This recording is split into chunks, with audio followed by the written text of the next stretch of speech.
Good morning दोस्तों। एक बार फिर मैं संजय कुमार लेकर आया हूँ आपके लिए यूपी टेट सिलेबस द्वितीय पेपर के बारे में। और ये जो सिलेबस में अभी जो मैं आपको बताने जाऊँगा वो आपको कक्षा छठवीं से लेकर आठवीं तक के अध्यापक बनने के लिए इस पेपर को पास करना आपके लिए अनिवार्य होता है। तो इस पेपर को उच्च प्राथमिक स्तर के नाम से भी जानते हैं। इससे पहले मैं एक वीडियो बना चुका हूं जिसमें मैंने प्राथमिक स्तर के सिलेबस के बारे में चर्चा की थी। तो अगर आप उस वीडियो को भी देखना चाहते हैं तो आप उसको भी देख सकते हैं। तो सुनिए, इस पेपर के बारे में आपको बताता चलूँ। ये पेपर कुल मिला के आपके लिए 150 नंबर का आएगा, जिसमें से दो भाषाएं आपको चयन करनी पड़ेंगी 30-30 नंबर की, जिसमें से हिंदी भाषा कंपलसरी होती है और उसके साथ आपको इंग्लिश, संस्कृत या फिर उर्दू में से कोई एक भाषा आपको लेनी पड़ती है, जो कि वो भी 30 नंबर की होती है। तो 30 नंबर की हिंदी भाषा, 30 नंबर की इंग्लिश भाषा या संस्कृत या उर्दू भाषा, 30 नंबर की बाल विकास एवं शिक्षण विधियाँ, और इसके अलावा 60 मार्क्स का आपका जो आपने जिसमें ग्रेजुएशन की होती है, दो वर्ग हैं। दो वर्गों में एक विज्ञान वर्ग है और एक सामाजिक विज्ञान वर्ग है। तो उनमें से किसी एक का चयन आपको करना पड़ता है। सामान्यतः एक ही बात होती है कि जिसमें भी आपने ग्रेजुएशन किया हो, जिस सब्जेक्ट में, उस विषय के अनुसार ही आपको उस पेपर को उन वर्गों में से किसी एक वर्ग का चयन करना पड़ता है। जैसे कि अगर किसी ने बीएससी की है, बीटेक किया है, तो वो साइंस वर्ग को चूज करेगा। और अगर किसी ने बीकॉम किया है या फिर बीए किया है, तो वो छात्र उसका सामाजिक विज्ञान का चयन करेगा। तो चलिए शुरू करते हैं। आज के इस सिलेबस को बताता हूं मैं आपको। तो इसमें पहली जो यूनिट है उसका नाम है बाल विकास एवं शिक्षण विधियां, और इस यूनिट को दो पार्टों में डिवाइड किया गया है, ए और बी या फिर क और खा। तो सुनिए, इसमें विषय वस्तु मैं आपको बता देता हूं। इसमें बाल विकास का अर्थ, आवश्यकता तथा क्षेत्र, बाल विकास की अवस्थाएं, शारीरिक विकास, मानसिक विकास, संवेगात्मक विकास, भाषा विकास, अभिव्यक्ति क्षमता का विकास, सृजनात्मकता एवं सृजनात्मक क्षमता का विकास। देखिए, एक बात आप समझ लीजिए ध्यान से कि ये वाला जो पेपर है ये स्पेशली टारगेट करता है 6 वर्ष से लेके 14 वर्ष तक के छात्रों को। तो इसमें जो भी बातें, देखिए, ये जो प्राथमिक स्तर का पेपर होता है उसमें भी ये सारी बातें लिखी हुई हैं, लेकिन उसमें और इसमें सिर्फ इतना अंतर होता है कि वो जो लेवल है वो मतलब शून्य से लेके जो शैशवावस्था कहते हैं जिन बच्चों को, तो वो शैशवावस्था के बारे में एक आपको जानकारी लेने की बात करता है, क्योंकि उसमें आपको बच्चों को समझना है, वो भी छोटे बच्चों को समझना है, 5 साल तक के छात्रों को। लेकिन इसमें क्या है, इसमें आप छठवीं से लेके 14 वर्ष तक के जो छात्र होते हैं उनके मानसिक विकास, उनके शारीरिक विकास और उनके संवेगात्मक विकास के बारे में आपको अध्ययन करना पड़ेगा, और उसी से जुड़े हुए सवाल आपके पेपर में आएंगे। देखिए, इसमें और भी एक शामिल है कि बाल विकास के आधार एवं उनको प्रभावित करने वाले कारक। तो बाल विकास को कौन से कारक प्रभावित करते हैं, उनमें मतलब दो भागों में इन्होंने बांटा, एक वंशानुक्रम और एक वातावरण। वंशानुक्रम वो कारक होते हैं जो बच्चे को अपने पूर्वजों से प्राप्त होते हैं या जेनेटिकली आते हैं उनके अंदर। उसमें क्या क्या चीज़ें होती हैं, जैसे कि किसी बच्चे का कलर हो गया है ना, किसी की स्किन हुई या उसके अंदर स्किन के अलावा उसके बाल कैसे है ना, उसके और क्या कहते हैं, और भी कई चीज़ें आती हैं। लेकिन इसके अलावा उसे कई बातें ऐसी भी होती हैं जो उसे वातावरण से सीखता है छात्र। जैसे कि और वातावरण में कौन से वातावरण आते हैं, इसमें 4 प्रकार के वातावरण का जिक्र किया गया है, जिसमें पारिवारिक वातावरण है, सामाजिक है, विद्यालयी है, संचार माध्यम। तो इन चारों ही क्षेत्रों से या इन चारों ही वातावरण से बच्चा बहुत कुछ सीखता है और अपने बुद्धि को या फिर अपने विकास को, मानसिक विकास को तय कर सकता है या उसमें परिवर्तन कर सकता है। ठीक है, आगे देखिए, इसमें लिखा सीखने का अर्थ तथा सिद्धांत। इसमें क्या क्या बातें दी गई हैं, इसमें अधिगम या सीखने का अर्थ, प्रभावित करने वाले कारक, अधिगम की प्रभावशाली विधियां, यानी किसी भी बच्चे को आप कितनी बेहतरीन ढंग से कौन सी विधियों का उपयोग करके अच्छे से पढ़ा सकते हैं, उनके बारे में आपको इसमें जानकारी आपको पढ़नी पड़ेगी और आपके पेपर में इनसे जुड़े हुए प्रश्न आएंगे। ठीक है, तो आगे देखिए आप, अधिगम के नियम हैं। इन नियमों में थार्नडाइक के सीखने के मुख्य नियम एवं अधिगम में उनका महत्व क्या होता है वो आपको जानना है। अधिगम के प्रमुख सिद्धांत तथा कक्षा शिक्षण में इनकी व्यवहारिक उपयोगिता, थार्नडाइक का प्रयास एवं त्रुटि का सिद्धांत, पेवलोव का संबंध प्रतिक्रिया का सिद्धांत, स्किनर का क्रिया प्रसूत अधिगम सिद्धांत, कोहलर का सूझ अंतर्दृष्टि का सिद्धांत, प्याजे का सिद्धांत, बायोगास्की का सिद्धांत, सीखने का वक्र, अर्थ एवं प्रकार, सीखने में पठार का अर्थ और कारण एवं निराकरण। तो देखिए, जब मैं इसको डीपली पढ़ाऊंगा तो इनमें से प्रत्येक सिद्धांत के बारे में आपको मतलब किस तरीके से इनका दैनिक जीवन में उपयोग होता है, छात्र क्या कैसे आप अध्यापक होने के नाते इन सारे सिद्धांतों का अपनी जब टीचिंग करेंगे तो उस समय इनका क्या यूज करेंगे, बहुत सारी बातें मैं आपको बताऊंगा जब मैं इनको गहराई से पढ़ाऊंगा। तब अभी आप सिर्फ इसके सिलेबस को समझ लीजिए। इसके साथ साथ क्या है, शिक्षण एवं शिक्षण विधाएं, है ना। तो इसमें क्या क्या चीज़ें आती हैं जरा देखिए। शिक्षण का अर्थ तथा उद्देश्य या संप्रेषण क्या होता है, शिक्षण के सिद्धांत कितने प्रकार के हैं, शिक्षण के सूत्र कौन से हैं, शिक्षण प्रविधियाँ कौन सी मानी गई हैं, शिक्षण की नवीन विधाएं कौन सी आई हैं, सूक्ष्म शिक्षण क्या होता है एवं शिक्षण के आधारभूत कौशल क्या क्या माने गए हैं, इनके बारे में आपको अध्ययन करना पड़ेगा और उससे जुड़े हुए प्रश्न इस पेपर में आपको मिलेंगे। इसके साथ साथ समावेशी शिक्षा, निर्देशन एवं परामर्श। एक शिक्षक होने के नाते आप छात्रों के बीच में समायोजन कैसे बिठाते हैं या फिर समावेशी शिक्षा का प्रसार कैसे करते हैं, आप सारे बच्चों को एक साथ लेके कैसे आगे आप बढ़ाते हैं, वो बातें उनसे जुड़े हुए प्रश्न इसमें आएंगे। साथ ही साथ आप शिक्षक होने के नाते किसी छात्र का निर्देशन कैसे करेंगे एवं उसे कैसे प्रकार से परामर्श देंगे ताकि वो अपनी लाइफ में बेहतर कर सके या फिर अपने अधिगम को बढ़ाए और अपनी वातावरण में जाए, जब वो समाज में जाए तो अच्छे से अपना समायोजन कर पाए। इसी के खातिर आपको ये वाला टॉपिक भी पढ़ना पड़ता है एक शिक्षक होने के नाते। तो देखिए इसमें कुछ सब टॉपिक डिवाइड किए गए हैं समावेशी शिक्षा में कि शैक्षिक समावेशन से अभिप्राय क्या होता है, इसकी पहचान, प्रकार, निराकरण यथा अपवंचित वर्ग क्या कहलाते हैं, भाषा, धर्म, जाति, क्षेत्र, वर्ण, लिंग, शारीरिक दक्षता जिसमें दृष्टिबाधित, श्रवण बाधित एवं वॉक या अस्थिबाधित या फिर मानसिक दक्षता से संबंधित छात्रों के बारे में आपको जानकारी लेनी पड़ेगी, रखनी पड़ती है। इसी के साथ साथ समावेशन के लिए आवश्यक उपकरण क्या क्या होंगे, है ना, उसमें सामग्री क्या होगी, विधियाँ कौन सी उपयोग में लाएंगे, टीएलएम एवं अभिवृत्तियाँ क्या क्या होती हैं, ये सारी जानकारी आपको इसमें पेपर में देखने को मिलेगी।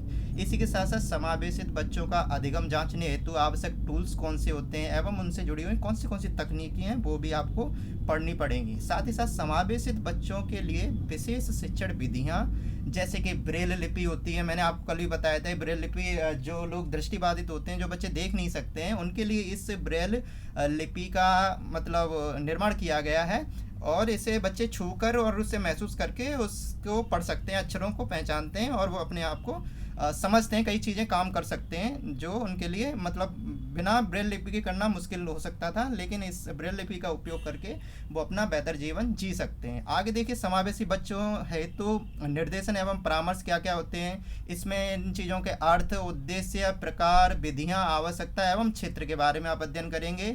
साथ ही साथ परामर्श में सहयोग देने वाले कुछ विभाग या संस्थाएं बनाई गई हैं, उनके बारे में आपको जानकारी रखनी चाहिए, जैसे कि इसमें दिया हुआ है मनोविज्ञान शाला उत्तर प्रदेश प्रयागराज, मंडली मनोविज्ञान केंद्र, ये मंडल स्तर पर होते हैं, जिला चिकित्सालय, जिला शिक्षा एवं प्रशिक्षण संस्थान में प्रशिक्षित डाइट मेंटर होते हैं जो आपके सहयोग करेंगे, पर्यवेक्षण एवं निरीक्षण तंत्र, समुदाय एवं विद्यालय की सहयोगी समितियां, सरकारी एवं गैर सरकारी संगठन और बाल अधिगम में निर्देशन एवं परामर्श का क्या महत्व होता है, इसकी जानकारी भी आपको होनी चाहिए।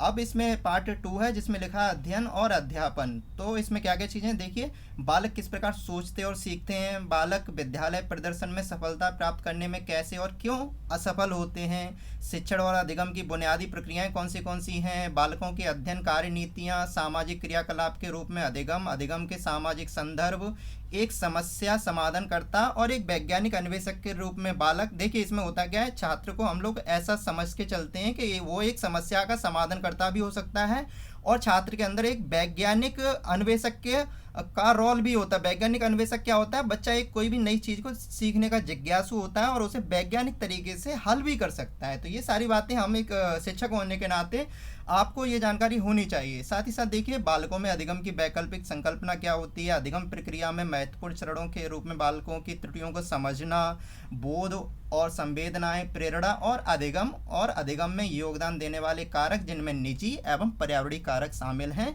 तो ये था पार्ट 1 और मतलब इसमें क्या क्या आपको मैंने बताया है। इसका पेपर का नाम था शिक्षण विधियाँ एवं बाल विकास। अब हम बात करते हैं भाषा की, तो जिसमें मैंने आपको बताया था कंपलसरी भाषा है हिंदी। तो इसमें क्या क्या चीज़ें हैं उसके बारे में हम एक बार देख लेते हैं। इसमें आपके लिए अपठित अनुच्छेद आएगा, ये पहले से आपको पढ़ना नहीं होता, आपको इसमें क्या है, इसमें रीडिंग हैबिट आपकी पता करने की कोशिश की जाती है कि आप किसी कंटेंट को कितने अच्छे ढंग से आप पढ़ सकते हैं और उस पर बेस्ड क्वेश्चनों को कितने सही ढंग से आप उन्हें हल कर पाते हैं, है ना। तो जब भी आप किताब पढ़ाएंगे तो आपको संपूर्ण किताब, एक शिक्षक से अपेक्षा की जाती है कि वो सारी किताब को ना पढ़ के सिर्फ उसके कंटेंट को समझ के छात्रों को अपने व्यवहारिक मतलब ज्ञान के आधार पे उन्हें अच्छे से पढ़ाए। तो सुनिए, इसमें एक अपठित अनुच्छेद होगा। संज्ञा एवं संज्ञा के भेद आपसे पूछे जाएंगे, सर्वनाम एवं सर्वनाम के भेद, विशेषण एवं विशेषण के भेद, क्रिया एवं क्रिया के भेद, वाच्य जिसमें कर्तवाच्य, कर्मवाच्य, भाववाच्य। इसी के साथ साथ हिंदी भाषा की समस्त ध्वनियों, संयुक्ताक्षरों, संयुक्त व्यंजनों एवं अनुस्वार एवं चंद्र बिंदु में अंतर आपको आना चाहिए। वर्ण क्रम, पर्यायवाची, विपरीतार्थक, अनेकार्थक, समानार्थी शब्द के बारे में भी आपको जानकारी रखनी चाहिए। अव्यय के भेद कितने होते हैं वो आपको पता होना चाहिए। अनुस्वार, अनुनासिक का प्रयोग कब किया जाता है ये मालूम हो।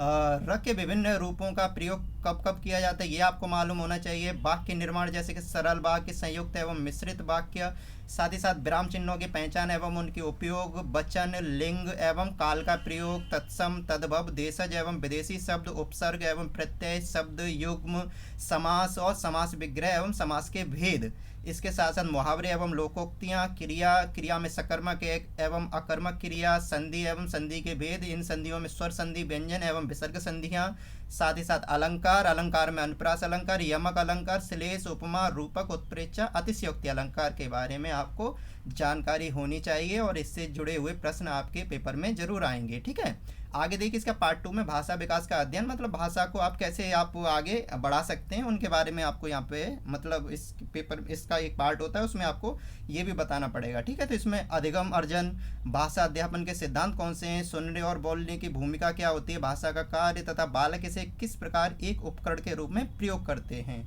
साथ ही साथ मौखिक और लिखित रूप में विचारों के संप्रेषण के लिए किसी भाषा के अधिगम में व्याकरण की भूमिका पर विवेचित संदर्भ। इसके साथ साथ एक भिन्न कक्षा में भाषा पढ़ाने की चुनौतियाँ, भाषा की कठिनाइयाँ, त्रुटियाँ और विकार। इसी के साथ साथ भाषा कौन सा लाभ को आनी चाहिए, भाषा बोधगम्यता और प्रवीणता का मूल्यांकन करना आपको जानकारी रखनी चाहिए। बोलना, सुनना, पढ़ना और लिखना भी आपको आना चाहिए। अध्यापन में अधिगम की सामग्रियाँ क्या क्या होती हैं, पाठ्य पुस्तक है, मल्टीमीडिया सामग्री है, कक्षा का बहुभाषीय संसाधन और लास्ट में है उपचारात्मक अध्यापन। ठीक है, ये भाषा प्रथम थी हिंदी भाषा। और अब हम बात करते हैं भाषा 2 जिसमें इंग्लिश भाषा का मैं बता रहा हूँ और संस्कृत और उर्दू का अगर आप चाहेंगे तो मैं उनका सिलेबस भी आपको बता दूंगा। उर्दू मुझे थोड़ा कम आती है लेकिन संस्कृत और इंग्लिश का मैं आपको अच्छे से बता दूंगा। ठीक है, तो अभी इंग्लिश के आप लोग समझ लीजिए। इसमें अनसीन पैसेज आएगा, वो एक पैसेज लिखा होगा, उस पर बेस्ड कुछ क्वेश्चन दिए होंगे, तो आपको पहले उस कंटेंट को पढ़ना आना चाहिए, ढंग से आपको उसको समझना है और उसके आधार पर आपको प्रश्नों के उत्तर देने हैं। ठीक है, तो इसमें नाउन एंड इट्स काइंड्स पूछा जाएगा, pronoun and its kinds, verb and its kinds, adjective and its kinds and degrees, adverb and its kinds, prepositions and its kinds, conjunctions and its kinds, intersection, singular and plural, subject and predicate, negative and interrogative sentence, masculine and feminine gender, punctuation, suffix with root words, phrasal verbs, use of somebody, nobody, anybody, parts of speech, narration, active voice and passive voice, antonyms and synonyms, use of homophones, use of request in sentence and silent letters in words। ये सारे कुछ ये हैं विषय, इन विषयों को आपको जानकारी रखनी चाहिए। तो मैं उर्दू का भी क्विट कर रहा हूँ, संस्कृत का भी छोड़ रहा हूँ। लास्ट में हम आ जाते हैं अपने विषय के बारे में। इन विषयों में से आपको 60 नंबर के प्रश्न मिलेंगे और 60 नंबर के प्रश्न में देखिए जो बीएससी वाले हैं उनको चाहे बीएससी बायो से की हो आपने या गणित से की हो तो आपको पढ़ना दोनों ही है ना। गणित भी पढ़ना है, जैसे कि अगर बायो का छात्र है तो उसके लिए यहाँ पे गणित के प्रश्न भी आएंगे, और अगर किसी छात्र ने बीएससी गणित में की है तो उसको भी यहाँ पे बायो के प्रश्नों को भी अटेम्प्ट करना पड़ता है। तो थोड़ा कठिन हो जाता है पर कोई नहीं, पढ़ना तो पड़ता ही है। ठीक है, तो देखिए गणित में कुछ कुछ हैं विषय वस्तु जो गणित की वो समझ लीजिए। प्राकृतिक संख्याएं, पूर्ण संख्याएं, परिमेय संख्याएं, पूर्णांक, कोष्ठक, लघुत्तम समावर्ती एवं महत्तम समापवर्तक आपको आना चाहिए। वर्गमूल, घनमूल, सर्वसम्मिकाएं क्या होती हैं, बीजगणित, अवधारणा जैसे कि चर संख्याएं, अचर संख्याएं, चर संख्याओं की घात क्या होती है आपको पता होना चाहिए। इससे जुड़े हुए प्रश्न आपके पेपर में देखने को मिलेंगे। बीजीय व्यंजकों का जोड़ क्या होता है, घटाना, गुणा एवं भाग, बीजी व्यंजकों के पद एवं पदों के गुणांक, सजातीय एवं विजातीय पद क्या होते हैं, व्यंजकों की डिग्री क्या होती है, एक दो एवं त्रिपदी व्यंजकों की अवधारणा क्या होती है, ये भी आपको बताना पड़ेगा। इसके साथ साथ युगपद समीकरण, वर्ग समीकरण, रेखीय समीकरण, समानांतर रेखाएं, चतुर्भुज की रचनाएं, त्रिभुज, वृत्त और चक्रीय चतुर्भुज, वृत्त की स्पर्श रेखाएं, वाणिज्य गणित जिसमें अनुपात, समानुपात, प्रतिशतता, लाभ हानि, साधारण ब्याज, चक्रवृद्धि ब्याज, कर, टैक्स जिसको कहते हैं, वस्तु विनिमय प्रणाली के बारे में आपको प्रश्न देखने को मिलेंगे। साथ ही साथ बैंकिंग का एक पोर्शन भी है जिसमें वर्तमान मुद्रा, बिल तथा कैश मेमो के बारे में आपको पता होना चाहिए। सांख्यिकी में आपको आंकड़ों का वर्गीकरण, पिक्टोग्राफ, माध्य, माध्यिका एवं बहुलक, बारंबारता भी आपको आनी चाहिए। पाई एवं दंड चार्ट आपको पता होना चाहिए। अवर्गीकृत आंकड़ों का चित्र कैसे प्रस्तुत किया जाता है वो आपको समझना है। संभावना या फिर प्रायिकता ग्राफ, दंड आरेख तथा मिश्रित दंड आरेख क्या होता है ये आपको प्रश्न मिलेंगे इसमें से।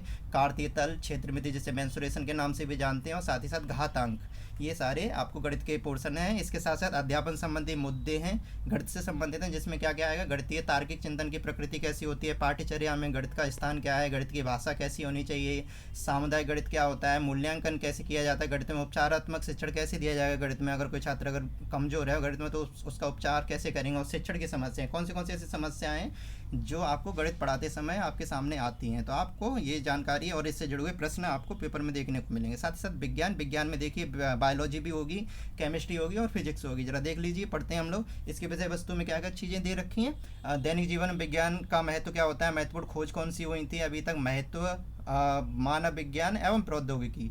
इसी के साथ साथ रेशों से वस्त्रों तक की प्रक्रिया क्या हुई थी वो आपको जानकारी होनी चाहिए। सजीव निर्जीव पदार्थ, जीव जगत, सजीवों का वर्गीकरण, जंतु एवं वनस्पति के आधार पर पौधों का वर्गीकरण एवं जंतुओं का वर्गीकरण, जीवों में अनुकूलन, जंतुओं एवं पौधों में परिवर्तन कैसे होता है इसका भी आपको ज्ञान होना चाहिए। साथ ही साथ जंतु की संरचना एवं कार्य, सूक्ष्म जीव एवं उनका वर्गीकरण, कोशिका से अंग तंत्र तक, किशोरावस्था, विकलांगता, भोजन, स्वास्थ्य, स्वच्छता एवं रोग, फसल उत्पादन, नाइट्रोजन चक्र, ये सब क्या होती हैं आपको इससे जुड़े हुए प्रश्न पेपर में देखने को मिलेंगे। जंतुओं में पोषण कैसे होता है, पौधों में पोषण कैसे होता है, उनमें जनन कैसे होता है, लाभदायक पौधे कौन से होते हैं। इसी के साथ साथ जीवों में श्वसन, उत्सर्जन, लाभदायक जंतु कौन से हैं, मापन, विद्युत धारा। ये देखिए ये फिजिक्स का पोर्शन आ गया, अभी तक ये हम लोग बायो का पढ़ रहे थे। अब मापन से लेके आगे देखिए मापन, विद्युत धारा, चुंबकत्व, गति, बल एवं यंत्र, ऊर्जा, कंप्यूटर, ध्वनि, स्थिर विद्युत, प्रकाश एवं प्रकाश यंत्र, वायु के गुण, संगठन, आवश्यकता, उपयोगिता, ओजोन परत क्या है, हरित गृह प्रभाव क्या होता है, जल में आवश्यकता क्या है, जल की उपयोगिता क्या है, जल के स्रोत कौन से हैं, गुण, प्रदूषण, जल संरक्षण आदि विषयों पे आपको जानकारी होनी चाहिए। पदार्थों के समूह कौन से होते हैं, पदार्थों का पृथक्करण कैसे किया जाता है, पदार्थों की संरचना एवं प्रकृति कैसी होती है,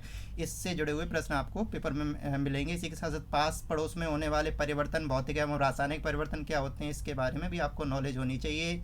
अम्ल, क्षार, लवण, ऊष्मा एवं ताप, मानव निर्मित वस्तुएं, प्लास्टिक जैसे कांच, साबुन, मृत्तिका इत्यादि, खनिज एवं धातु में अंतर, कार्बन एवं उसके यौगिक कौन से होते हैं, साथ ही साथ से के वैकल्पिक स्रोत कौन से हैं, इसमें इससे जुड़े हुए प्रश्न आपको मिलेंगे। साथ ही साथ अध्यापक संबंधी मुद्दे, ये अध्यापक संबंधी मुद्दे विज्ञान के संदर्भ में है कि विज्ञान को आप कैसे पढ़ाएंगे, और टीचिंग में जब आप विज्ञान विषय को पढ़ाते हैं तो क्या क्या उसमें समस्या आती हैं, आप कैसे उनको डील करते हैं, इससे संबंधित जुड़े हुए प्रश्न आपको देखने को मिलेंगे। इसमें कौन से टॉपिक हैं जरा उनको ध्यान देते हैं कि विज्ञान की प्रकृति और संरचना, प्राकृतिक विज्ञान, लक्ष्य और उद्देश्य, विज्ञान को समझना और उसकी सराहना करना, दृष्टिकोण, एकीकृत दृष्टिकोण, प्रेक्षण, प्रयोग, अन्वेषण, विज्ञान की पद्धति के संदर्भ में, अभिनवता, पाठ्यचर्या, सामग्री, सहायता सामग्री, मूल्यांकन, समस्याएं और उपचारात्मक शिक्षण, ये सभी बातें विज्ञान को पढ़ाते समय आपको ध्यान में रखनी है। ठीक है। अब इसमें जिन लोगों ने बीए वगैरह लिया होता है, बीए बीकॉम वगैरह, उनको सामाजिक अध्ययन एवं अन्य के नाम से इसको जाना जाता है। और जैसे कि मैंने बताया जिनने बीएससी में बायो या फिर गणित लिया होता है उन दोनों को दोनों ही विषय पढ़ने पड़ते हैं। ठीक उसी प्रकार से यहाँ पर अगर छात्र ने हमारे यहाँ पे देखिए गिनती के विषय ले पाते हैं, हम लोग एक बार में एक ही लेते हैं, कुछ तो ऑनर्स में होता है।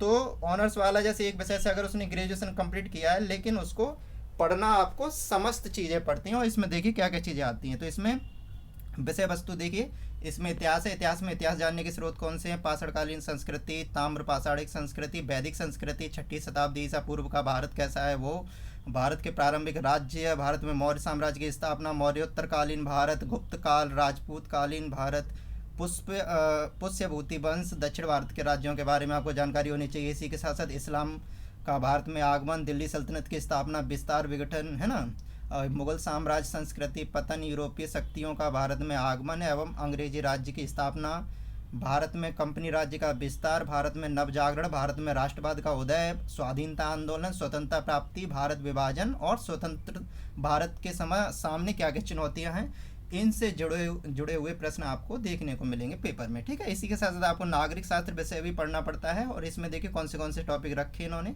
इसमें हम और हमारा समाज, ग्रामीण एवं नगरीय समाज व रहन सहन, ग्रामीण व नगरीय स्वशासन, जिला प्रशासन, हमारा संविधान, यातायात सुरक्षा, केंद्रीय व राज्य शासन व्यवस्था, भारत में लोकतंत्र, देश की सुरक्षा एवं विदेश नीति, वैश्विक समुदाय एवं भारत, और साथ साथ नागरिक सुरक्षा, लास्ट में है दिव्यांगता। अब भूगोल का पोर्शन देखिए, भूगोल भी इसमें आता है।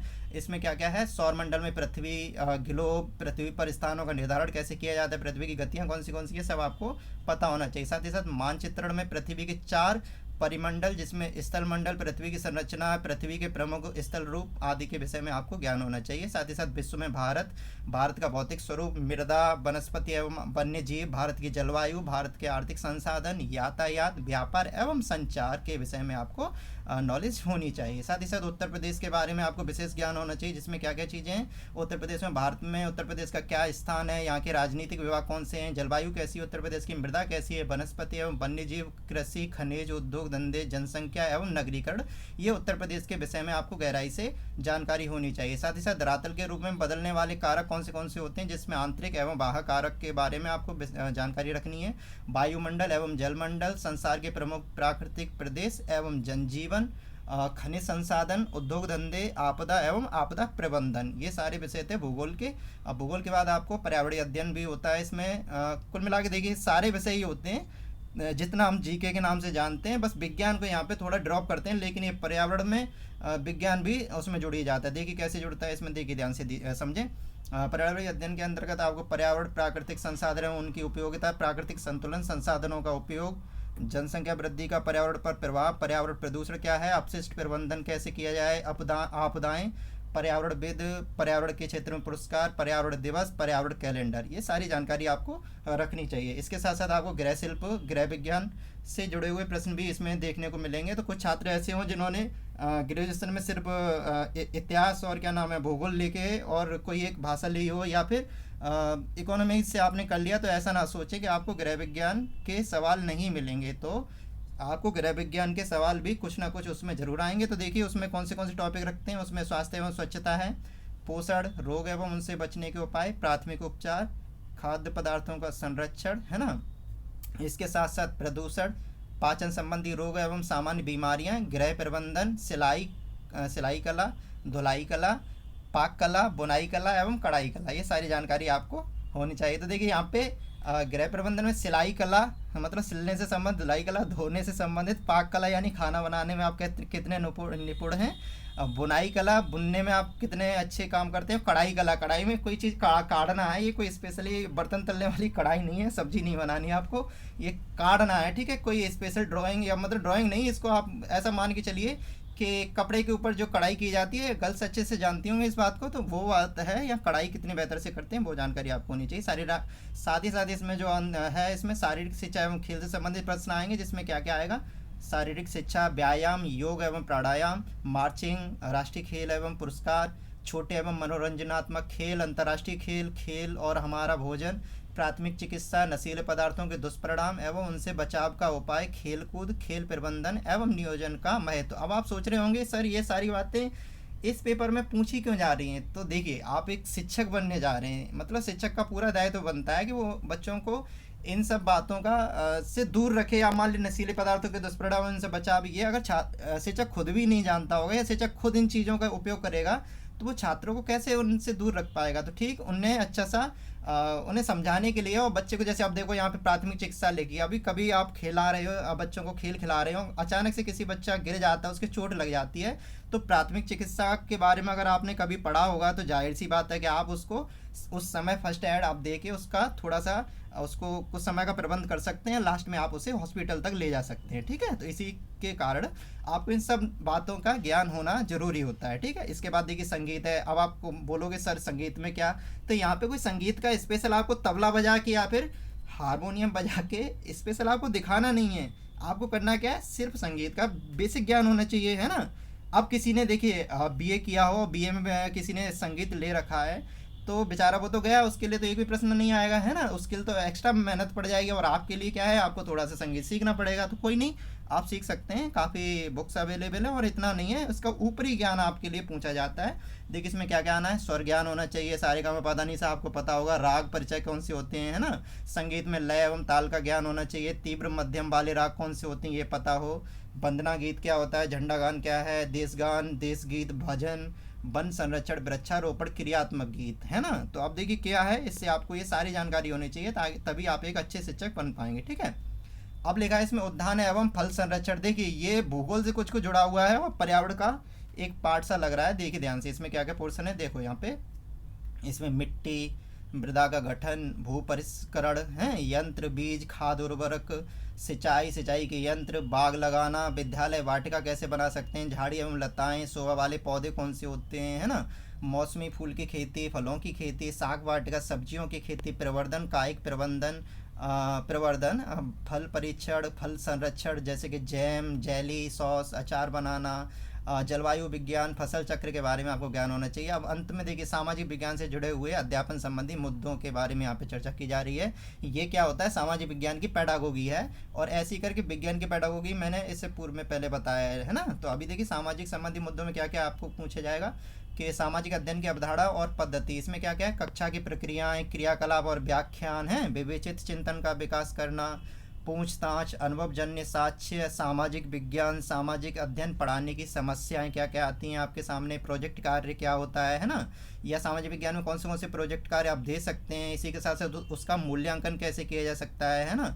तो देखिए इसी के साथ लास्ट में एक टिप्पणी लिखी है, टिप्पणी में लिखा, कक्षा 1 से लेकर 8वीं तक की विस्तृत पाठ्यचर्या के लिए कृपया बेसिक शिक्षा परिषद उत्तर प्रदेश पाठ्यक्रम और पाठ्य पुस्तकों का अवलोकन करें। स्पेशली ये लोग ये कहना चाह रहे हैं कि अगर आप लोग एनसीईआरटी की जैसे बुक पढ़ते हैं, जैसे कभी अगर मान लो कोई प्रश्न गलत जाता है, तो ये ऐसी उम्मीद कर रहे हैं आपसे कि आपने जो उत्तर प्रदेश के माध्यमिक शिक्षा परिषद के द्वारा जो बुक प्रकाशित की जाती हैं, जो कक्षाओं में चलती है सरकारी विद्यालयों में, उनकी किताबों को आपने पढ़ा होना चाहिए, ऐसी ये डिमांड कर रहे हैं। कभी कोई उसमें मिसअंडरस्टैंडिंग हो गई या प्रश्न में कोई अगर तनाव हुआ, तो ये अपनी वाली किताब का यहाँ पे ज़्यादा मानेंगे सत्य बजाय के एनसीईआरटी के। लेकिन ये सब ऐसा ही है, आज के समय में एनसीईआरटी का अपना एक मुकाम है, और सारे देश वाले अब एनसीईआरटी को फॉलो करते हैं, तो आप चिंतित ना होइए। ज़्यादातर अब यूपी में भी मैंने सुना था कि एनसीईआरटी की किताबें चलने लगी हैं। तो दोस्तों ये मैंने आपको पार्ट 2 सिलेबस भी बता दिया है। मैं उम्मीद करता हूँ आपने इन चीज़ों को समझने की कोशिश की होगी।